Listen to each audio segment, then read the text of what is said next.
I looked up, how can I make money and travel? And that's when digital marketing came. I never thought in a million years it would be an entire business, let alone me hiring someone, let alone me be able to live where I want to live.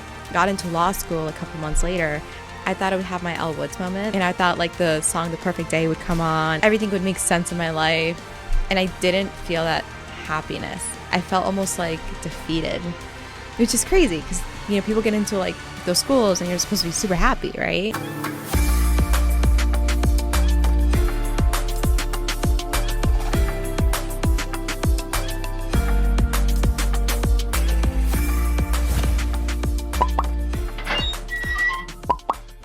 Thanks so much for tuning into this episode of Profession Session. I'm Brody Vinson, and I'm on a mission not only to define professional greatness through the tactics and qualities behind it, but also to help anyone that's trying to achieve professional greatness do it through the lens of others that have achieved it before them. I couldn't be more thankful for everyone that helps me continue along this mission through being able to do this podcast. And if you've ever gotten any value out of it, I ask only two things in return.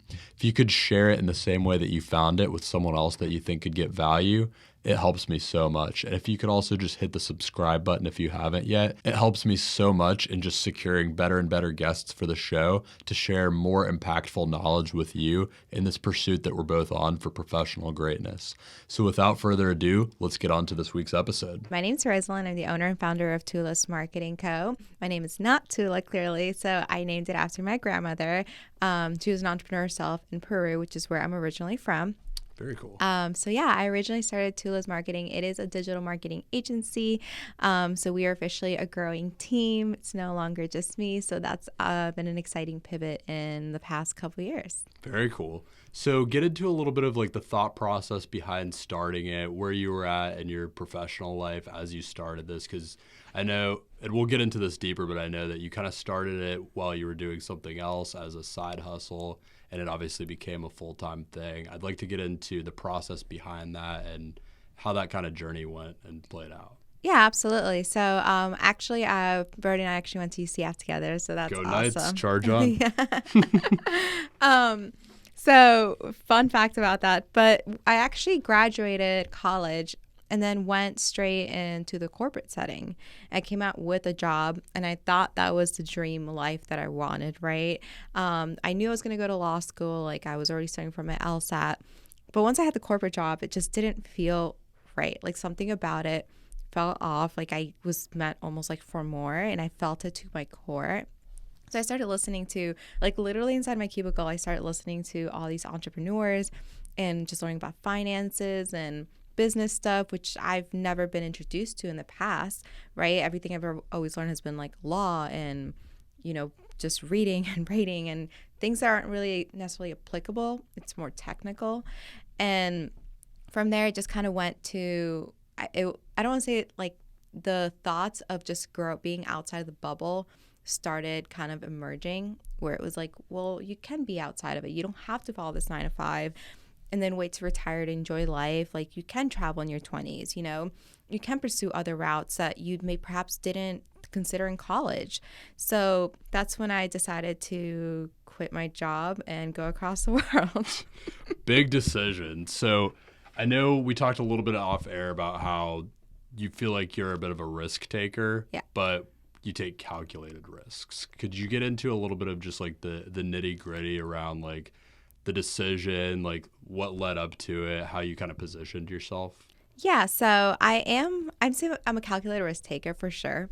One of the things that I did was, weirdly enough, when I was abroad, I looked up, how can I make money and travel? Which I know sounds crazy, but it was literally that. How can I make money and travel?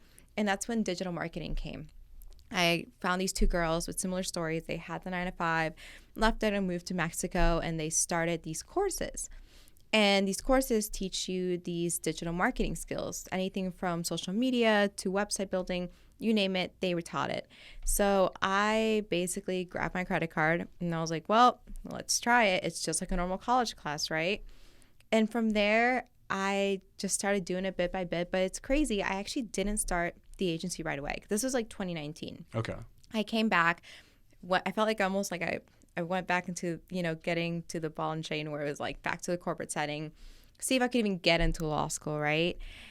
And I got in, and at this point I already took the classes, but for the social media stuff, but I wasn't really applying it. I just had those skills, and that's it. And my sister asked me like, "Hey, I really need help with this."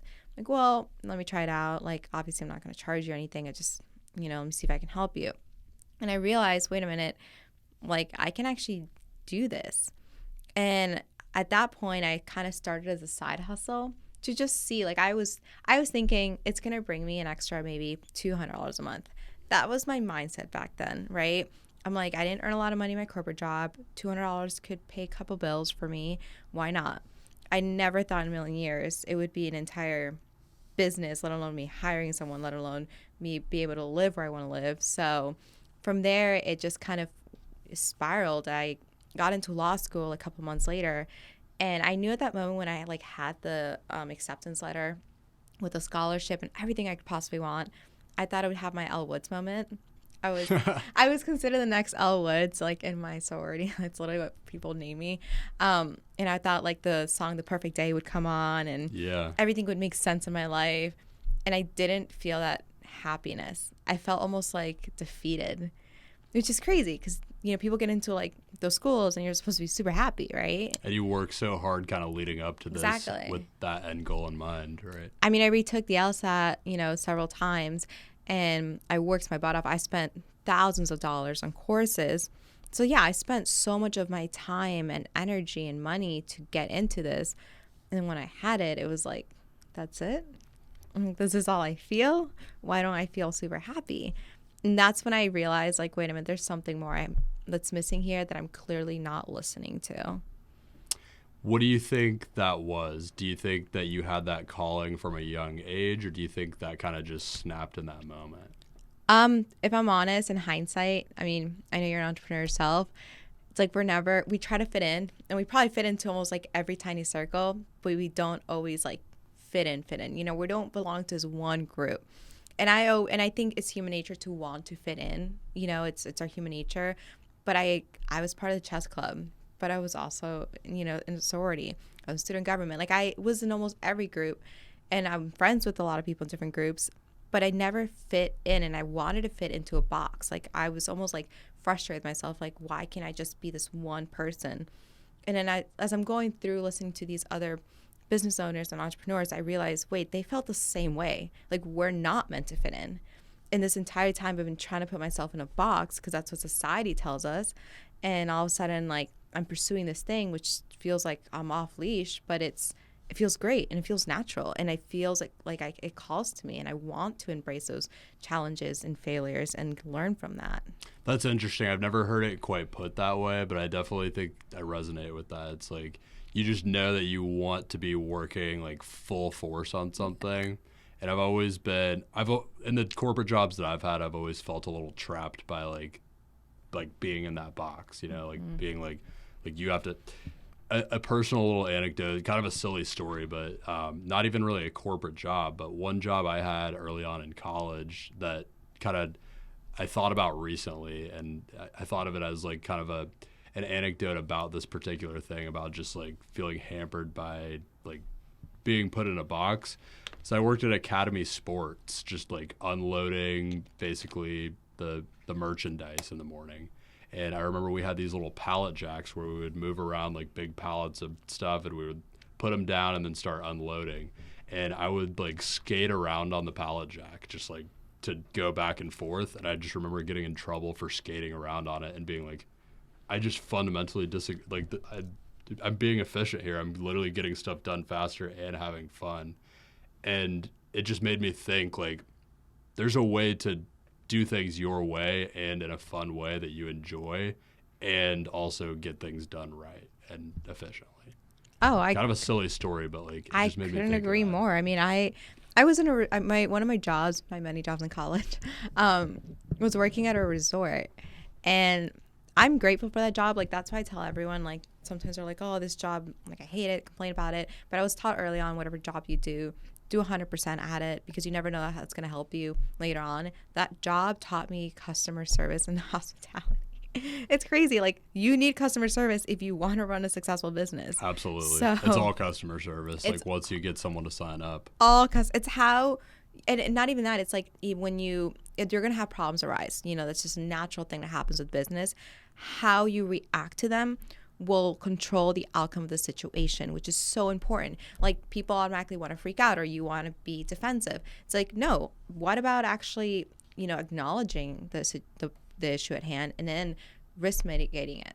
And people don't do that right away. They just want to get defensive and mad. And that job taught me to do that because I had to. And What's an example of a situation in either that job or in running your agency where you felt like those skills kind of came into play and helped save the situation? I would say a lot of it was, I apply it mostly in my agency now, where if someone has perhaps an issue with something, right, whatever that is, the first thing I do is always acknowledge it, because when you're in hospitality, you never want to just say, no, you're wrong. You want to listen to them, right? Maybe go check on the problem or check if there is a solution. Even if you know the answer will be no, right? Go try to figure it out.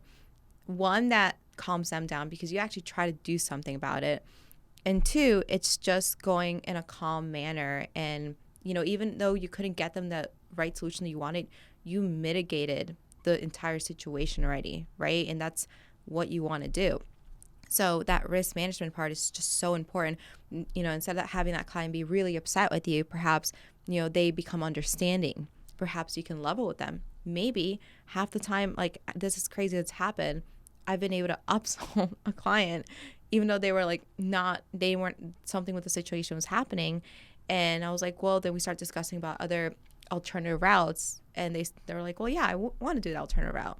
Somehow I went in there with a problem, but it came out like upselling them on a contract. Because they've seen that you are easygoing to work with, that you are willing to solve a problem, Right. and that if problems come up in the future, that you'll be committed to making sure they get resolved. I mean, it goes far beyond that. It goes like perhaps being heard is just so important, I think, in anything in life, right? Personal and business. Being heard is so important.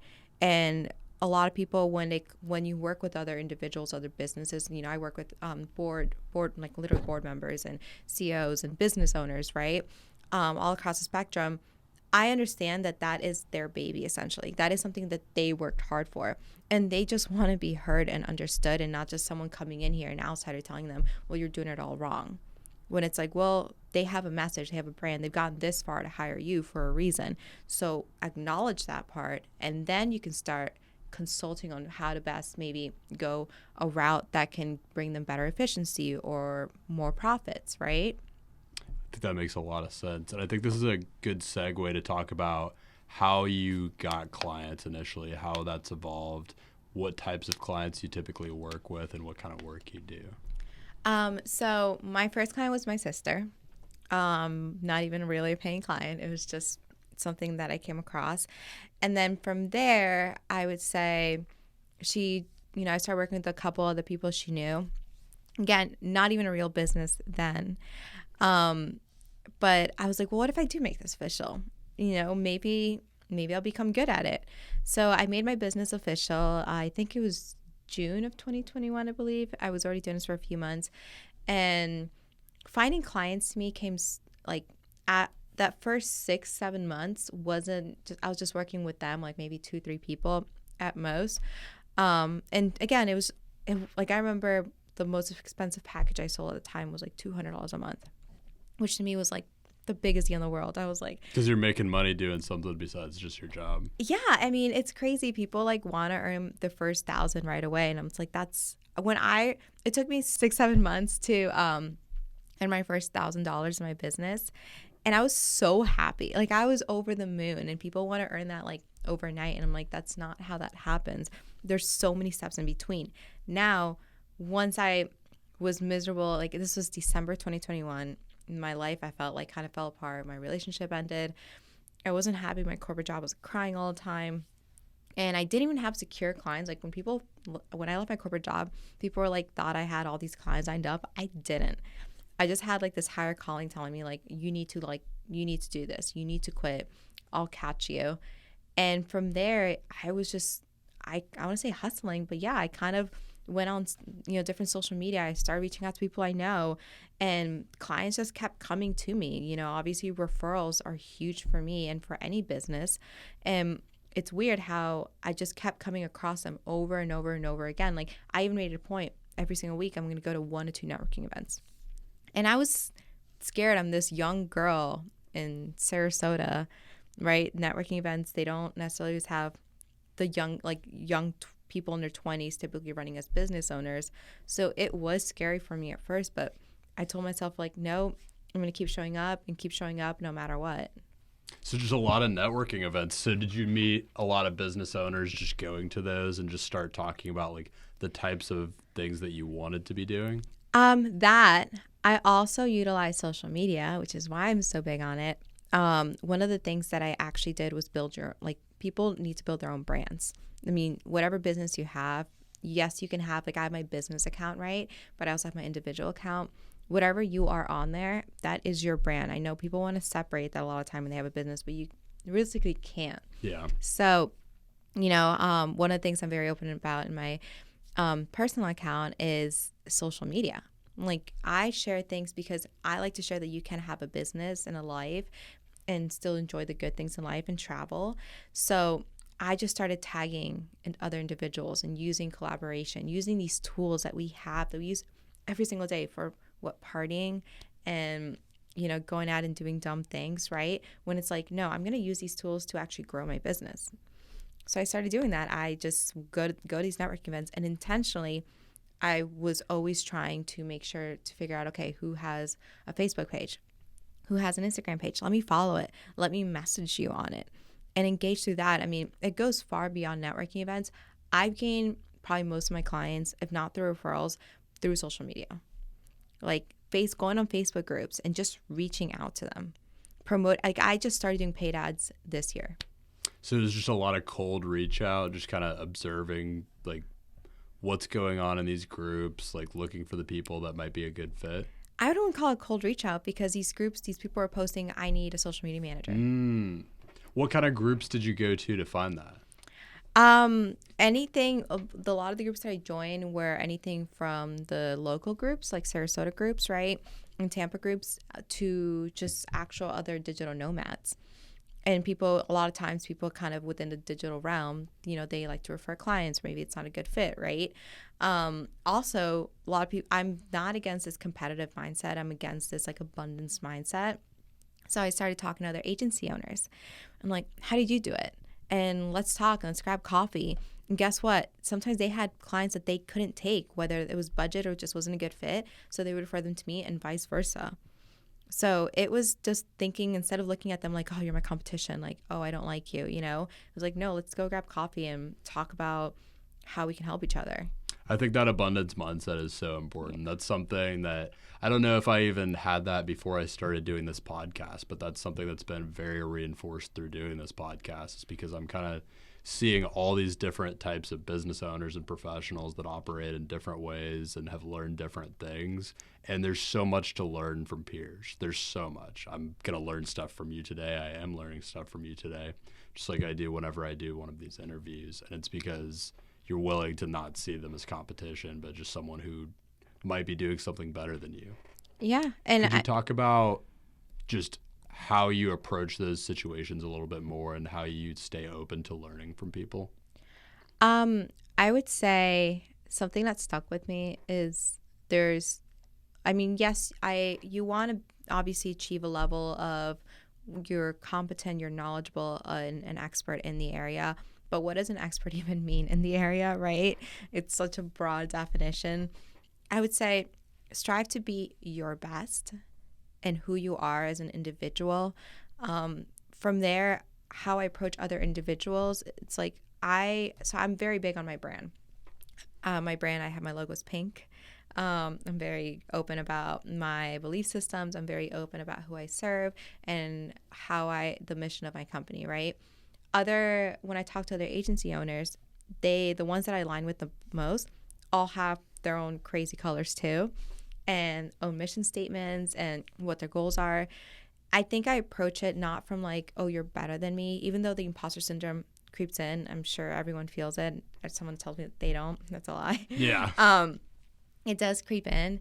I realize there's so much that I'm literally at the beginning stages, and I don't know, they're like on level 10, right? And I can't compare it because they've been doing this a lot longer than me. And it's just, that's the reality of it. And people sometimes want to be like, I've had someone come up to me like, well, you did in such a short time. Like, yeah, but you didn't see the back end work to it. You didn't see that I started this years ago actually through mindset. Maybe I didn't have the technical skills, but I was already sitting in a cubicle, like changing my mindset into this abundance mindset from early on, not just like when I legally filed my business, right?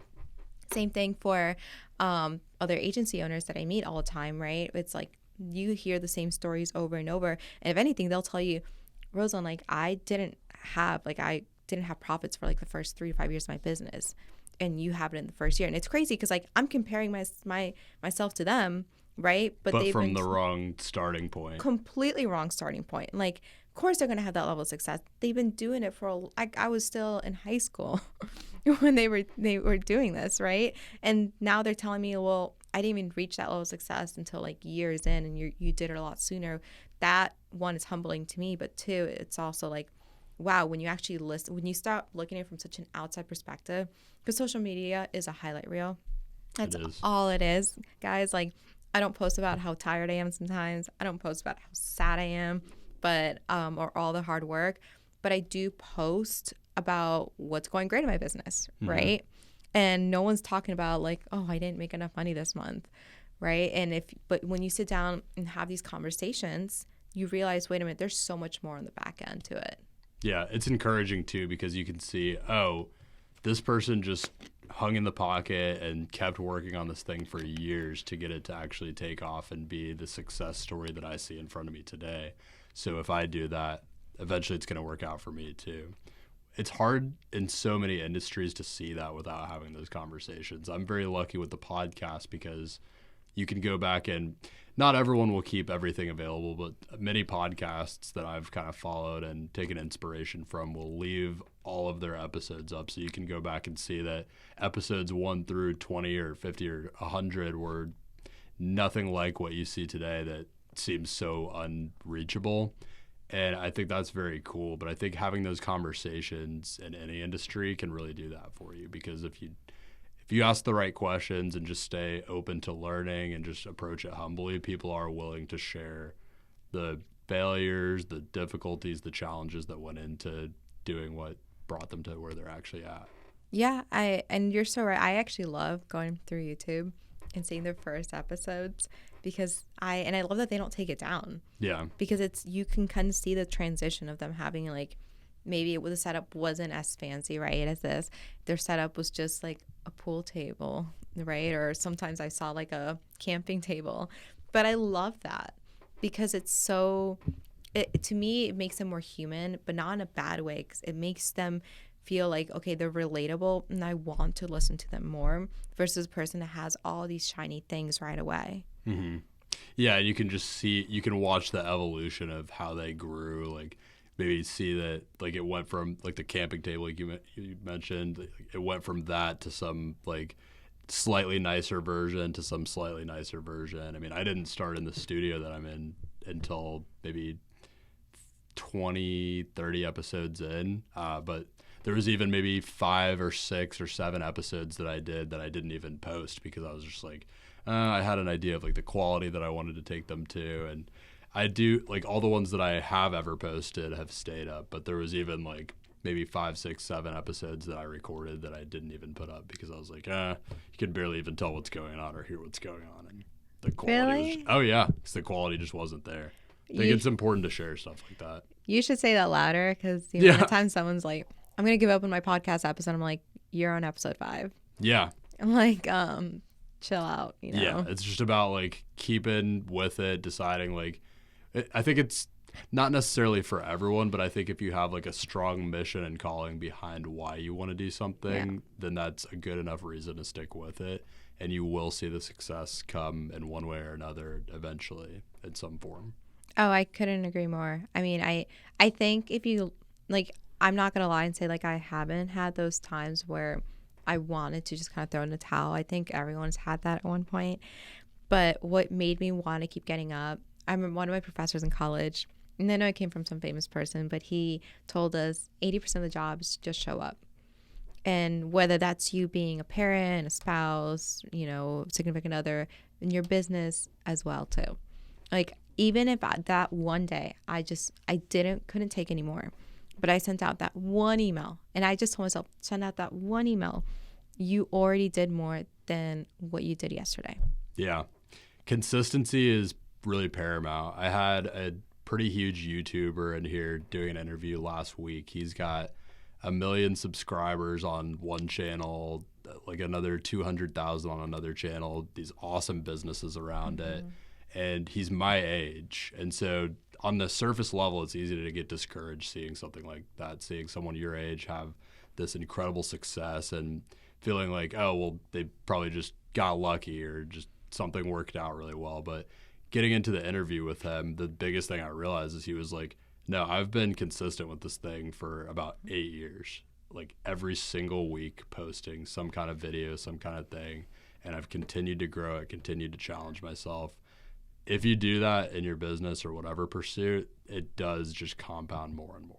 It's like, it's cool hearing stories like that and just being able to go back. And I would encourage anyone, if you get to talk to someone more successful than you or someone who has achieved something you're trying to achieve, to ask how it started, like how they got into it, like what it looked like initially, because there's so much to learn from those kind of situations. Oh, 100%, guys. Learn from. Don't do this like I'm the best one out there, because when you're starting out, you're not.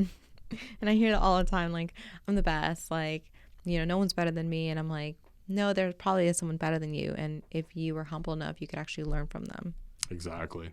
So I want to talk about your business a little bit more, because we kind of covered like the beginnings of it.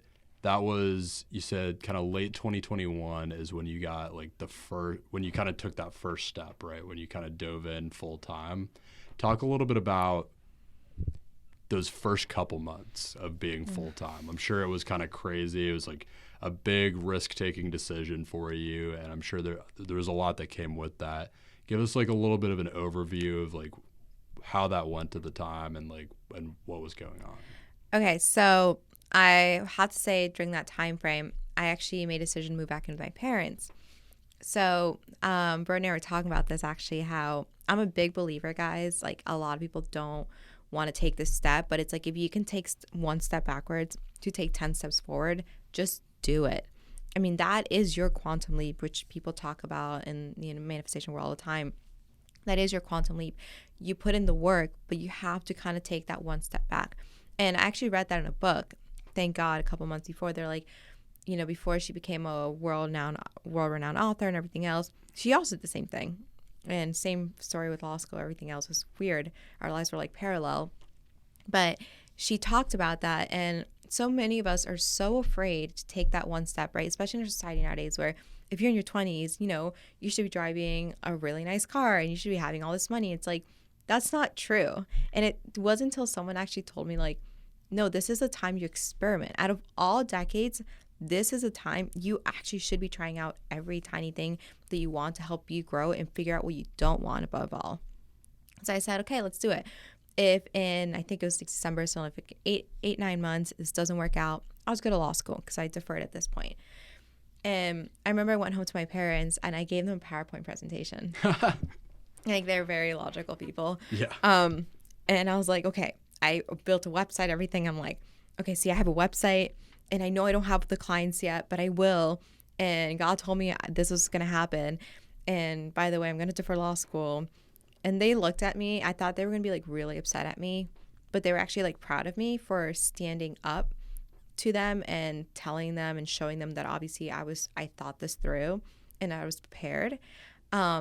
They were scared because I did ask them in hindsight. I'm like, were you guys like really scared? And they're like, we trusted you, but we just didn't know how well this was going to go. Once they started seeing, like from day one, I remember, so December 2021 was last day. I went on vacation for 2 weeks. And I told myself after I come back from vacation, I'm going to go full force on this. Like, no excuses. I'm going to figure out a way. And I don't know how, but it's going to happen. Okay. Guys, I had probably 300 followers on my business account. I didn't even have a lot of followers. My personal one, it was definitely less than 1,000. So when I'm saying like, I had a 2014, 2013 MacBook Air with an iPhone 8, and this is 2021, 2022 at this point. Yeah, that's what I was working with. Okay. I didn't have fancy like technology. I didn't have all these followers. I just literally had me, my belief system, and just knowing that I had the ability to not give up no matter what. So I went full force, and somehow people started, like, I just started posting about it, and people just started reaching out to me. That was like the first time. I'm big on law of attraction, super big on it. I'm like, that's the first time I realized, whoa, okay, this stuff actually works.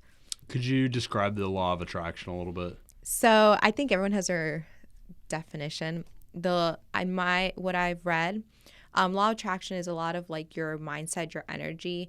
You're basically going to be attracting that. So if you constantly think, I'm going to give you an example. A lot of people say I'm broke all the time, right? I'm broke. I don't have money. I don't have that. And then they get more bills, and they get shown over and over that they are broke, right? A lot of the people that think differently, and maybe it's not that they have a lot of money, because they probably don't, but they think of like opportunities. So you know what? Maybe it is not my right. Maybe I don't have a lot of money, but it's going to come. And they're going to be constantly seeking opportunities. Guess what? They're probably going to be attracting those opportunities as well. It's kind of when I hear people in dating, you hear all the time, they're just so negative. Not a lot of negative things happen to them. Of course, a lot of negative things will happen to them. Notice how positive they're people... expecting it. They're expecting it, and they're attracting it. I do think a lot of it is that.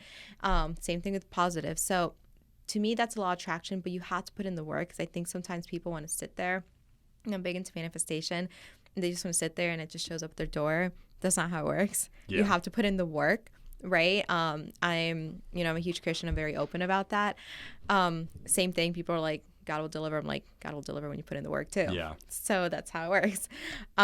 Whatever your belief system is, all of them have this greater source of power, right? And I just kept saying, okay, they're going to deliver no matter what, but I have to be putting in the work. And I did that. And it just kept coming over and over and over and over again, to the point that I remember I was like, I don't know, I think it was like May or June of last year. I went and I hired, and I did hire a coach, and it was through a course that they were the first ones to help me kind of restructure my packages, right? I was charging probably... My premium package was probably $500. My basic package was maybe $200. And they're like, no, do that backwards. Your most basic package is going to be starting at $500. And I was like, what do you mean? No one's going to buy from me. That's crazy. And they're like, no, just move it up. I'm like, no, I'm not going to get clients. Week after I landed my first client, $500 basic package. Less work, more money.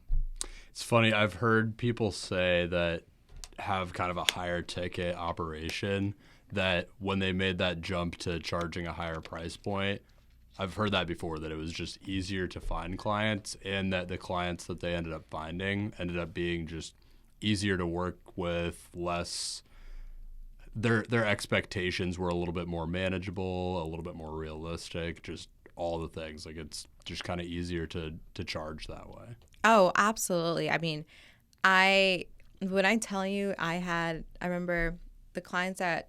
Everyone has their own budgets, but I think a lot of it also has to do with those individuals that typically can already, or businesses that can obviously afford those price points. They kind of look at it from an efficiency standpoint, and they realize, wait a minute, like, if I burn them out, right, it's not going to work. To like, when you look at it comparatively speaking, because most of them already have employees, right? My most premium package isn't a full-time employee salary, so that also helped. There's a lot of variables to it, but you're 100% right. That started happening to me. And, then I learned about contracts and stuff like that. It was all a learning process. I think every single client that I had taught me something that I didn't know. And I'm still learning. I am still very much learning. Like, it doesn't stop. I mean, I hear guys, listen to people you want to obviously emulate. Some people take, advice from advice from a broke person, or relationship advice from the person that's not happy, right? Don't do that. So I actually started listening to other individuals who've already, gotten to the level that I want to be at. And they've all started saying the same things, like do contracts, do this. And obviously I had a coach that was like guiding me through the process as well. And I realized, whoa, okay, I'm going to restructure how I do things, but I don't know, again, where I'm going to get clients. Back to the Facebook group. And I somehow was landing on clients that could afford budget. And it was so crazy. It wasn't even like I need to convince you. It was like okay, cool. Just put us on autopay, and yeah, no worries. And I'm like, what? Yeah. I was like, more money, easier. This client that I'm trying to charge like a couple $100 is giving me the hardest time. And don't pay their invoices on time, but you're just like, I don't think about it. Yeah. I'm like, are you serious? And it's like a no-brainer to you. I was like, okay, yes. And it just started happening that over and over. And I remember my parents, like, it was like middle of summer, they just looked at me and they're like, how are you doing this? Like, they literally said that, like, I don't know how you're doing this. Like, it's coming to you so naturally. And it was insane to them because it almost like reestablished their belief system even more. And I was like, I don't know. I heard something that was going to be okay, and it was going to be okay. And it panned out. And in less than a year, the clients that I was working with were big clients. And I made like my first 10K within that year. And you got to realize, Brody, like I said to myself, if I could just make $1,500 in 1 month, I would be happy. Like, that's it. Just to cover my bills. That's all I wanted. Never would I have thought to see that much amount of money ever all at once in 1 month. Like, that to me is like still mind blowing to me to this day. And if anything, when I do my projections, all that stuff, like my minimum now is just, it's insane to even look at, because I was complaining about, Q2, and someone reminded me, like, do you remember last year how you were just like praying for that? Like, that would have been your high. Yeah. And that's like, oh, that was your worst month. The goalposts have shifted. Yeah, 100%. And it's insane. Like, even when I was doing interviews like last year, my mentality changed so much of what could be possible for anyone. And that's why whenever someone tells me about an idea or something they want to do, I'm like, do it. Yeah. Just do it. It'll work out. It will work out. You'll figure it out as you go. I want to talk about deciding to bring on someone to help you out with your business, how that looked, what the process was like, what the challenges were, and how that helped you improve your business. It was huge. I mean, so I started last year where I was starting to hire out, and those are kind of big moments within the industry that people don't talk about. It's like, when do you start, almost like outsourcing is the wrong word, but when do you start delegating? And I didn't know that. That was a part, and to this day, I'm still learning as I go, right? Because I did grow that, like, the business kind of quickly within that year. Most people kind of like, okay, like, it's been like this for months and months. Mine's like, no, I went from 0 to 100 kind of quickly in that sense. And I'm like, okay, well, I need help. And I remember I was sitting at a table. I'm like, I'm so overwhelmed with work, and I can't be 100% here and here. And my mom looked at me and she's like, you know what your grandmother Tula would do? And he's like, this is when she started hiring. So I started looking at, virtual assistants and things simple as like even just helping me out with like engagement on profiles, right? Save me hours. And I had to start thinking, it was actually an employee mindset that I had in myself. And I'm sure you've heard that before, where we're so, throughout school and college and then going through the corporate job, you're an employee mindset where you kind of always have this bigger person, your boss essentially, to go to, right? And they're going to solve it for you. When you're running a business, you are the solution. You are the problem solver. There is no one's going to go to you, right? No one's going to go to someone else. Like, you are 100% the one that's going to figure out the solution to that problem. And if anything, once you start hiring, like, they're going to come to you and look at you with those eyes where like, hey, tell me what to do. So that was a pivot, trying to delegate, learning to what to delegate. And then on top of that, from the financial standpoint, that was another huge thing that was a big learning curve for me, Even I remember getting an accountant to me. It was a big deal because, and this just happened a few months ago, because I was sitting overwhelmed with taxes. I didn't know what to do. The first tax season as a business owner is a nightmare. Yeah, it's night and day. We're still going through it. Yeah, PTSD. We're still going through it. Yeah. But luckily I have a bookkeeper and accountant, and they're still going through it with me. But it is kind of a nightmare. It's a nightmare because I focus so much on bringing in the money, right? No one's like, hey, let's organize things for you. And I remember sitting at a coffee shop on a Sunday. I was so stressed. I think I was almost in tears. I'm like, I have QuickBooks and I pay for it, but I don't even know how to do this. And this is so confusing. And I heard this in a podcast episode. Well, you just, what is your time worth in an hour? And I'm like, well, my consulting fee is this much. Like, that's how much money you just wasted in those hours. And it hit me. And it hit me so hard. I was like, whoa, they're right. I could just go consult. I'm getting paid a lot more than if I were to sit here trying to do this job.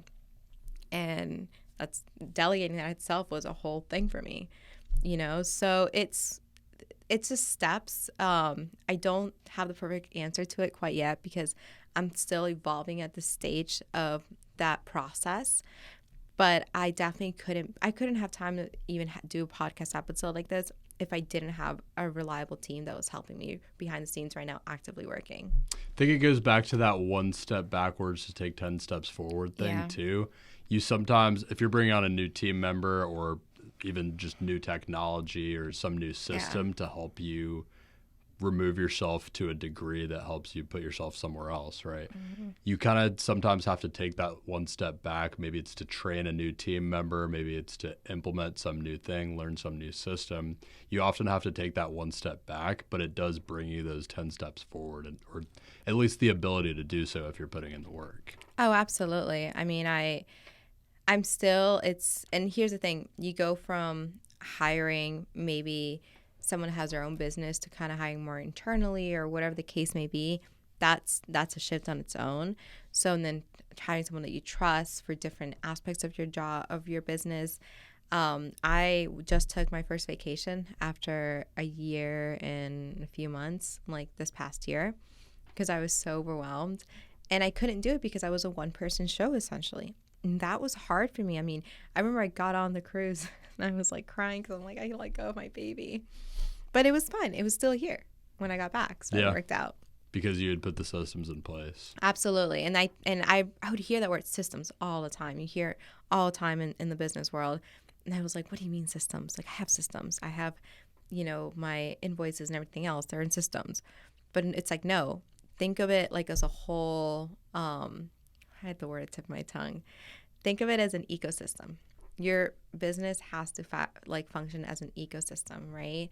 And think of it as, if even establishing, SOPs, like standard operating procedures, things that you need, in case you lose a team member, right?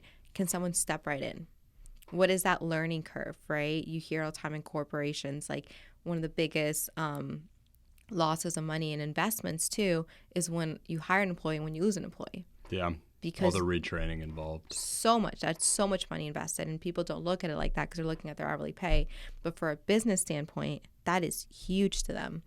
So because you have to factor in all the work that's not getting done between having lost a team member and training a new one, however long that takes. Or you can't even get new clients. Yeah.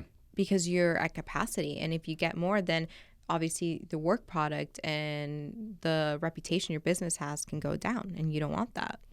I'd like to talk about systems a little bit. Let's get deep here a little bit into like however deep you're able to go on like your tech stack, how you've kind of developed everything, like how you've fleshed out your standard operating procedures and like the technologies that you've used to really put yourself in a position to be able to kind of move up another level. I love organization. I'm so type-A with this stuff. So one of the first things when I went through this was I kind of started with Google Docs and all that. But I remember sitting there and like, there has to be a better way. There just has to be a better way. It's easy for Google Docs to get super fragmented and disorganized, especially because if you're using it for anything personally. I mean, for me, for example, like I'm in my MBA right now, so I've got like classes where I've got different Google Docs and stuff that are being shared all over the place, and then if I've got stuff for work mixed in with that, it gets very confusing. Oh my gosh. Yeah, I can't even imagine. Uh, I was still using Word doc in college. So I know people use Google Doc for everything now. But that's how I started, with just simple Google Doc and then Dropbox. And that's not efficient, right? Especially with the client onboarding process, because a lot of people come to us, they aren't as tech efficient as we are. And I realized they need something all in one place. So for example, I started looking up like, how do I establish client portals? And this is when I was following other people that were within my industry on social media, and they were like sharing how they organize things. So I would reach out to them and be like, what do you use? I like your setup. And this is where, if I had a competitive mindset, I would think like, oh no, I'm not going to reach out to them. But I asked them straight up, like, just what is your system? They would reach out and they're like, oh yeah, this is the system I use. Here's my referral code. Here's a discount. Like, okay, yes, thank you. So I started implementing those things bit by bit. Again, I want to emphasize that I had a mentor guiding me through certain processes.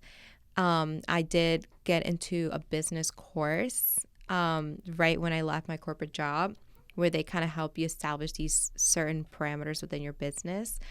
But I started learning along the way, and SOPs to me was something that I actually knew for my corporate job. Again, guys, go 100% anything you do in life, because they kept reiterating that over and over, and I never understood why. They're like, you have to update the SOP. You have to update the SOP. And I remember like we were struggling in my business beginning. I'm like, well, if I leave, like, how do I teach someone? How do I keep up with, especially in my industry where like certain accounts, for example, they wanted a very specific message, or someone sent an inquiry regarding that client's product or service. And, I would ask the client, but I'm not the person that's going to ask them 10 times for the same answer. I'm going to record that answer. And I was already putting this in a Word doc, right? But why don't I just like make it more official? So I started kind of outlining an SOP, and I started making tutorial videos and saving those. And bit by bit, I was building that out, and I was like, whoa, okay, thank you to my previous corporate job for teaching me the skill.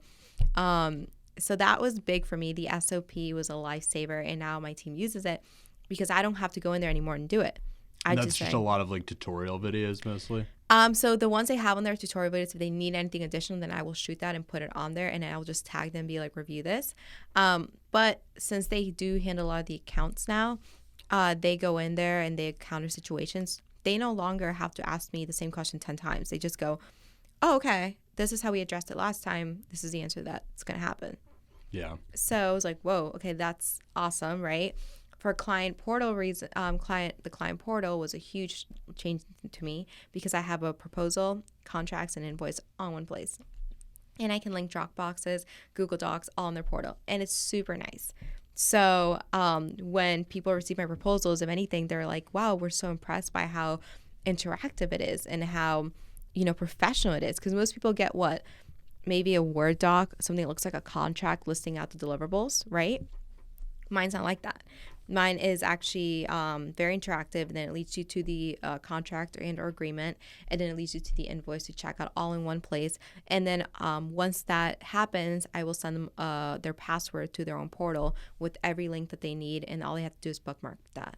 And if it's all in one place, that kind of decreases the friction of like being able to work with you. It makes it seamless and easy for someone who's very busy. I think the client onboarding process with any industry that you have, especially service-based, you should have an efficient onboarding process. If you don't, they're automatically already going to get confused and frustrated from you with the beginning, and it doesn't establish a good foundation.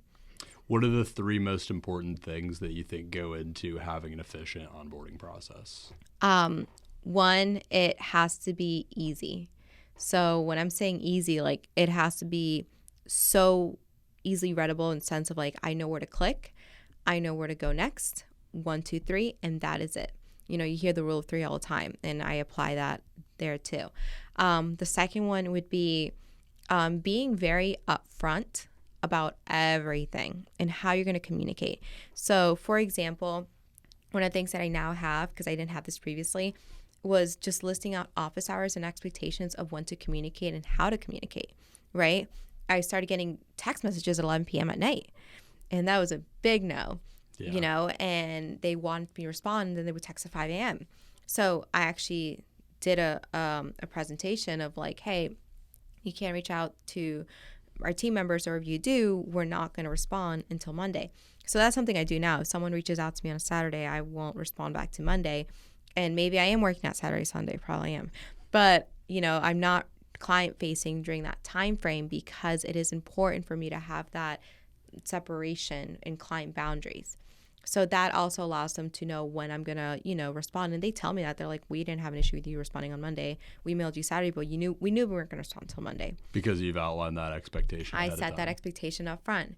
I would say the third one, if you're going to have an efficient and effective client onboarding process, is being very, I would say, organized and clean about where to find things. So what I mean by that is when people, especially in the online industry, they onboard you. I've had this happen where I worked with someone else and they send me 5 different things, 5 different emails. I don't like emails. Yeah. No one does. Please. It's too much. I have 5 different emails. I was like, whoa. I went to them. I was like, have you tried this? Like, let me guide you. I know I hired you for something else, but I'm going to guide you how to do this more effectively.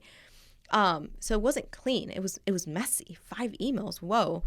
And from that, I would say, keep it just simple too. Like, I would read through these agreements and I'm like, hey, I have a contract. It's long in there. It's a second page on that. But if you look at the proposal itself of what they actually need to know, it has graphics. Some of them are interactive and have videos.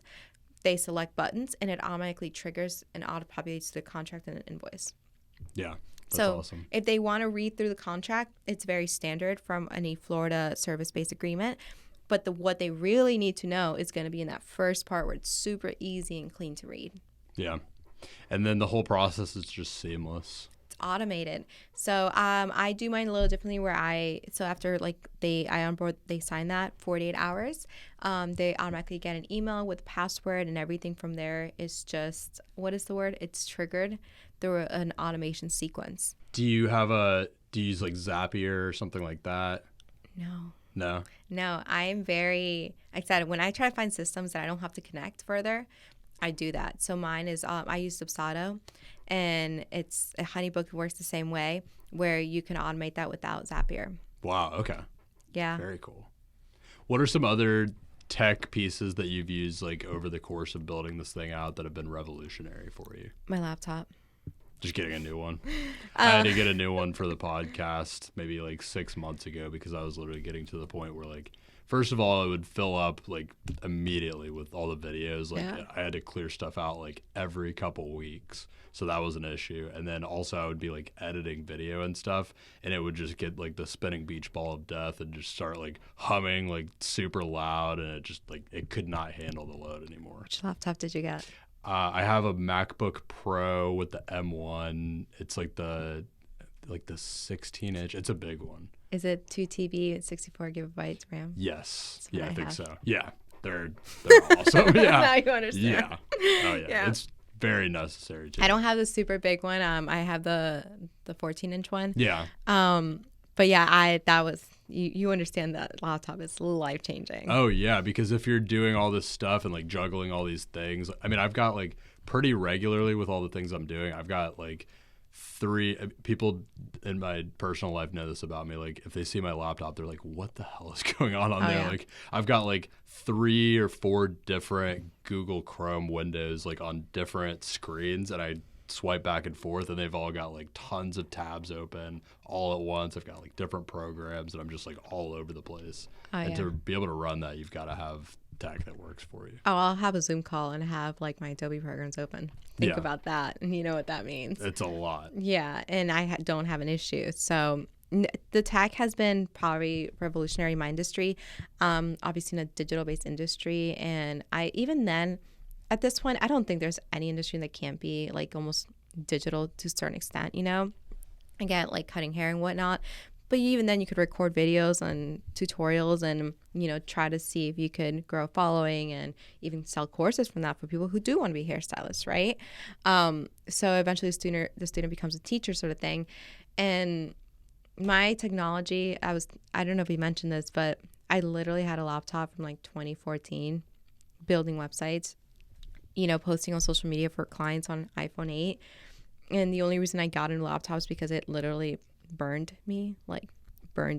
Really? From like overheating? Yeah, it overheated Jeez. and turned black. And I was like, well, I have to deliver a project tomorrow. And this is why we use iCloud, or we use all things cloud sources. I don't save a lot of things on my desktop. I only do it to manage it. But so if it dies, it's okay. It's, it's somewhere in outer space. But yeah, so that was life-changing. Then obviously getting a new phone. But here's the thing. I know you and I were talking about this. A lot of times we didn't start off with like the nicest cameras, right? Or microphones. We started out with what we had. And I think the entrepreneurship mindset has to be that. It has to be start off with what you have and then grow from there. Do you know who Alex Hormozi is? Have you heard that name? He's a massive player in the business space right now. He's kind of exploded overnight with his following, sharing business information.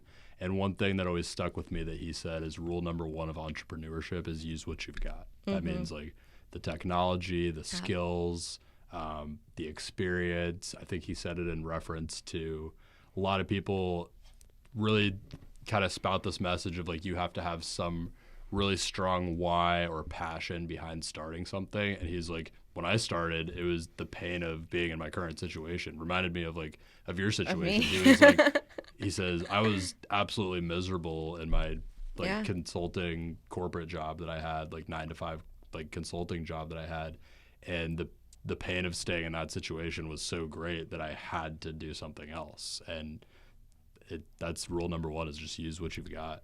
Yeah, it's so crazy because people were like, oh, you're so passionate about marketing. I'm like, yeah, I like it now because I've grown to like it, right? I've learned about it, but that's not why I started out. I still like law. I still read cases, I find it interesting.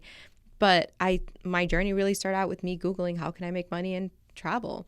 So I knew social media, and what's crazier is that I didn't even have all these followers, and I was still able to reach a sales goal within my business with less than 1,000 followers. And I know people that have they're influencers with way more followers than I do, but they're not hitting that because they're so focused on the actual, superficial of the engagement and followers when they're like not nurturing what they have, but 2, they're not looking from a business standpoint, which is when I realized there was such a gap in the market. People focus on all these, in social media, you hear all the time, well, I want this post to look pretty. Well, that's where my agency differs a lot. I will respect your brand. I will post what obviously looks aesthetically pleasing. But if this one post that's maybe not as good in quality is outperforming these other really pretty posts over and over again, that's called data. Mm-hmm. And I'm very metrics driven. So guess what I'm going to post more of? I'm going to post the thing that's working. And I've actually worked with clients who are like, well, we don't want that. And that's okay.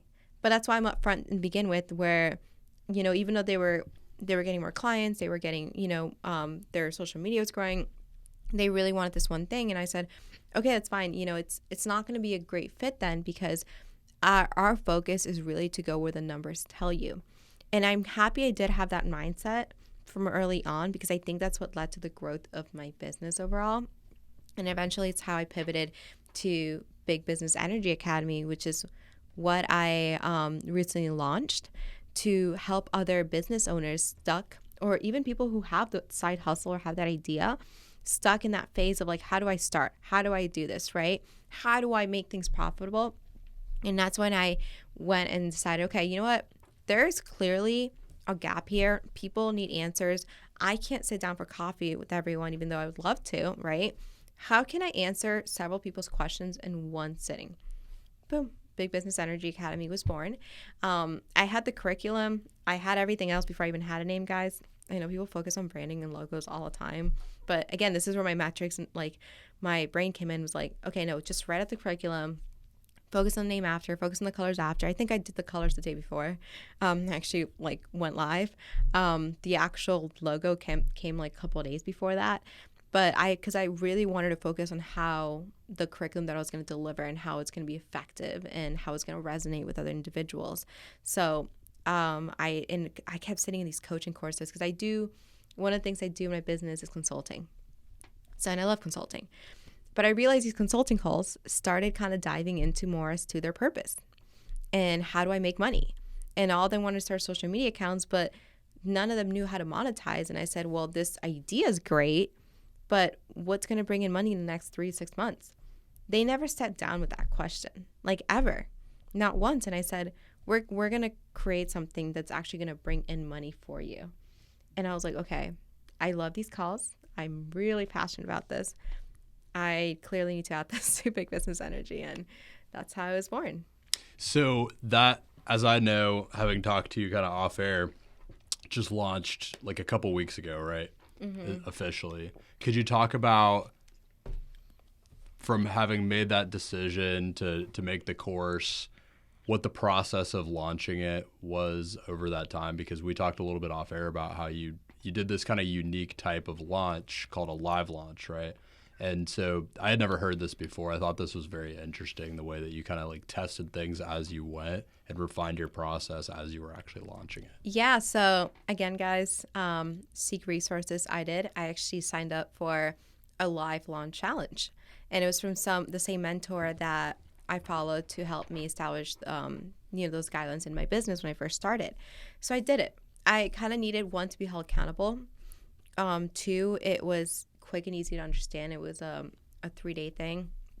And 3, and you go through it at your own pace too afterwards. But 3, I was like, okay, let's do it. Like, I have no excuses. Because a lot of times people sit there and they're like, well, I don't know how to. Who do I ask questions? And I'm like, well, there's so many resources, go seek them, and then you can stop finding the excuses. So I did that, and I signed up for it, and believe it or not, it sat there for months. I went through it, but I was like, I don't have time for this. And then eventually, as life will have it, life does this to you, it will make time for you. If it is where you're supposed to go, it will make time. So all of a sudden I had this clearing my schedule, and I was like, okay, well, I think this is a time. Like, I have to do it. It keeps calling to me. I'm going to have this nudge again, so I'm going to do it. What I did was I already have the curriculum lined up.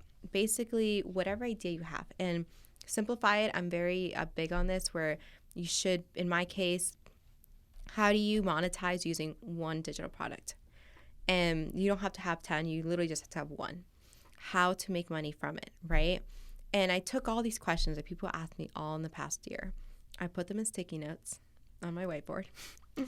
And I just started putting them like separate places. And then from there, I started rearranging them. And I'm like, okay, simplify even more. How can I make this rule of 3, 1 through 3? So then I started putting it into modules. And that turned into mini lessons in between. Once I had all that lined up, and, I started creating the presentations. I started going through the curriculum again. How can I make this better? I had to actually record it. So you can technically have a course without voice recording or video recording. I understand. However, if you look at it from a marketing standpoint, they don't perform very well, like, at all. And that's because how many times have you gone to maybe a class in high school or college and you sat there and you just go through slides? Are you going to actually learn a lot from that? Probably not. And you're probably just going to, it's like, you might as well just go home and read a book, right? So what's actually going to be effective is if the professor's talking there, whether that's virtually or in person. That's the whole point of going into those sessions, because you kind of get that interactiveness with them. So I knew I had to record them, and I've done a lot of recording sessions, but not like this. And I said, okay, well, what if my idea doesn't even work? So one of the things that I learned was this style called live launch, where you have the idea. Mine was already more built out than most people's. A lot of people don't even have stuff built out, but mine was. And you pre-sell the course before you even have it, okay? And I did that. I pre-sold it because there is expenses to the course, right? The systems that I use, like, mine's like $199 a month, right? My time, everything else. Well, I only need a handful of students, I said. And also the feedback. What if no one even buys it? I did have my first round of students, so I was super happy. And I went through the curriculum with them. I literally said at 8 p.m., tonight, Monday through Friday. I'm going to sit here and I'm going to teach it. Then afterwards, we have a Q&A session. I recorded all that. I edited it, uploaded it to have it the next day, and now it's there. The course, now that version has been completed, but I'm doing some one-on-one coaching with some of them as well to refine the process, but also refine the products that they're trying to sell. And the best part is that they were able to get this at a price point for a VIP price is what I call it. I don't like using the word beta. A VIP price. And they were able to get so much more one-on-one me time than, if they were going to go hire a coach that was going to charge them thousands of dollars. Right. So, they're getting like their particular questions answered through the actual formation of the course. Absolutely. And I'm putting in their input as well because they're going to have feedback, right? And people are afraid of feedback a lot of times, but feedback is good. Don't get me wrong. I get it's scary to hear at times, but feedback is what's going to help you grow. And that's why I was able to, grow my business so quickly. And I've had every client tell me this, like, you're so easy with feedback. Most people get defensive and you're just like, okay, let me look into it. I don't always know the answer, but I look into it, I figure it out, and then I over deliver. So that's how I was able to refine my process in my agency, and now, I'm doing it in the course. So it is officially going to go in effect. When I say in fact, that's wrong.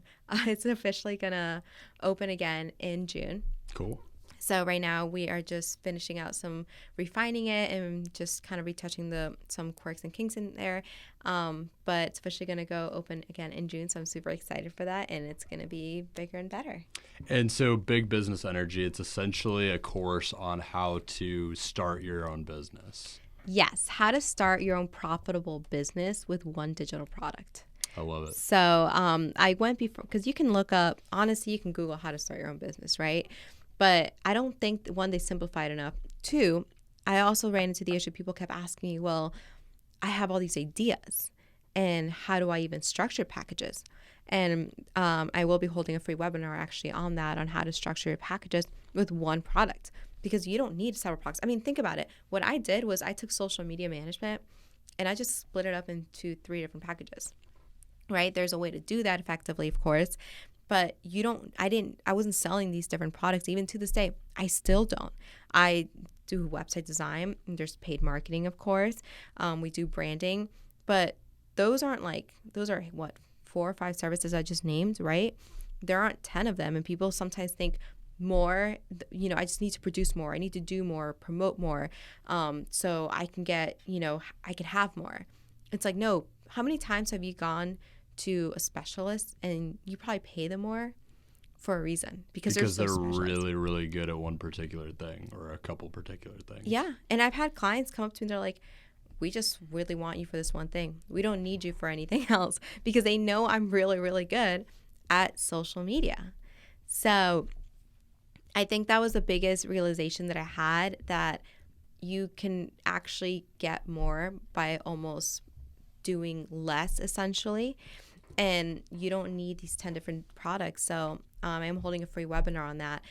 But on top of this, how to launch a profitable business, I even implement a whole mathematical formula that you can use to get whatever target income, whether that's your first 5K month, 8K month, 10K month, right? There's a formula that you can actually use depending on your lead generation and how to effectively reach that goal. That's awesome. So it kind of just reverses the process, reverse engineers the process that you've kind of developed and used to scale and grow your business the right way, and teaches someone how to do it more quickly. Absolutely. I literally reverse engineered everything. Basically everything that I've done up to this point, on top of the feedback, on top of the questions, I reverse engineered it. And I said, what if I were talking to Rosalind in the very beginning stage of her business, when she didn't know anything? What would she want to know?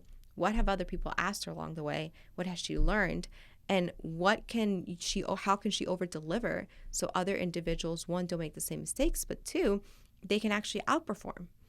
And I looked at it from that standpoint. I was like, oh, easy. Add the curriculum in no time. I literally go from the client onboarding process, which was discussed, to an SOP process, to how to even filing a business. I use Zen Business, to organizing on a project management system. Wow. So things that people don't think about, they're just like, oh, well, I just file my LLC and that's it. I'm like, no, you need to have systems in place early on so you don't, so you set yourself up for success in the long run and you can scale quickly. Yeah, and these are the types of things that you've obviously learned by probably making mistakes, Oh, yeah. having to look things up last minute, having to kind of like adjust to your situation. But if you learn from someone who's done it before, you can get things done more quickly and more efficiently. Yeah, I heard this before. Coaches are the cheat codes to a lot of things in your life. And I was like, huh, okay. A lot of us don't want to invest in stuff like that. But I can't tell you that I haven't lost money on anything that I've invested in myself. I literally took a manifestation course years ago. And I can tell you I'm grateful I did because that set me up for the mindset that I have now. And any other course, I've taken so many courses. I am picking out the course I'm going to take this year, for example. So I'm constantly learning and applying it and then sharing it to the world. And then you're able to continue leveling up because of that. Absolutely. I have a couple closing questions that I always like to ask on the podcast. And we've talked a lot about the things that you've kind of learned along the way. So my question to you is if you could go back in time and talk to a younger Rossalyn as she was first starting her agency, maybe first going full time, having the wisdom and knowledge that you have now, if you could take that back with you, what are a couple things you would tell her to do differently getting started out? I would say stop being so scared all the time. I think anxiety, it happens to all of us, but that anxiety is just stop. Like it's all in your head really at the end of the day. So I would tell her to stop being so scared and look at it from a standpoint of, this is your purpose and this is where you're meant to be. Go at it full strong. I would also tell her perhaps that, I don't know, it's going to be okay. And it's crazy because I don't think a lot of things I would tell her is to do this better, because I think everything that she did at that point was exactly what she needed to be where she is today. And she needed to make those mistakes.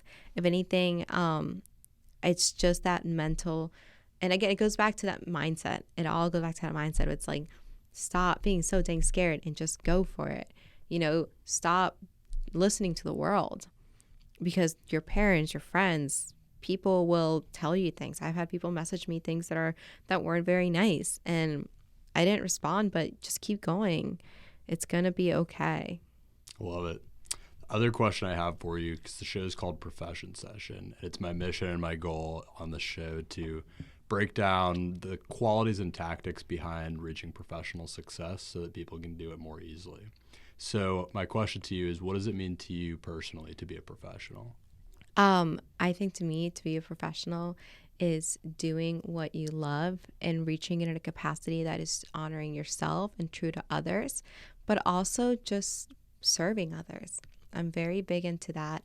I think professionalism is huge in the sense, I know people have an issue with it nowadays with certain things, but it's what you want it to be. I think professionalism back in the day was be dull and, wear a suit all the time, and girls don't do your hair or have pink nails, right?